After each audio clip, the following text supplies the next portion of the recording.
अस्सलाम वालेकुम जी। मेरा नाम मुमताज़ अहमद है जी। मैं अख भी माजूर हाँ तो लत्त भी माजूर हाँ। बीवी मेरी अखा तो नबीनी है, कोई आमदन का जरिया नहीं है जी। 3 बच्चे ने, 2 बच्चे आपसे कुरान हो रहे ने, एक बच्ची स्कूल पढ़ती है। तो बीवी मेरी अखा तो नबीनी है, मैं आप ही मोहताज आदमी हाँ, तो मेहरबानी की जाए जी। कोई जरिया नहीं, कोई आमदन नहीं, कोई आसरा नहीं है मकान के जी। मैं इन्ना मजबूर हाँ कि मेरी अख जी है ये बेकार हो गई। मैं चेक कराना, पैसा कोल कोई नहीं है जी। कोई इन्ना जरिया बन जाए जेह्ड़े कि मैं अख चेक करा सकां, इसे अच्छे डॉक्टर में दिखा लीए जी। अल्लाह की दात तो उम्मीद रखी, कोई 4 पैसे लभणगे तो अख चेक करावांगा।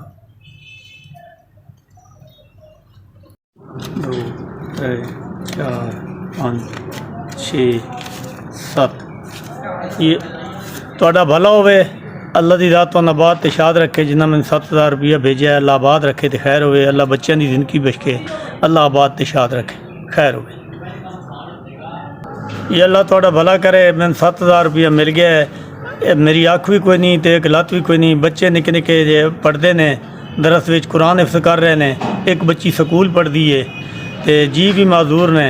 अल्लाह तुहाडे हत्थों से दिता कबूल करे तो खैर होवे। अल्लाह आबाद तो शाद रखे जी। मेरे को नज़र चेक कराने जोगे पैसे कोई नहीं। अल्लाह करे तुहाडा भला होवे तो खैर होवे। तुसां पैसे भेजे ने, मेरे को पहुँच गए ने 7,000 रुपया। मैं हुण डॉक्टर को जाके अख चेक करावांगा तो तुहानूं दुआवां देवांगा, खैर होवे इंशाअल्लाह। इंशाअल्लाह जीउंदे रहो हमेशा।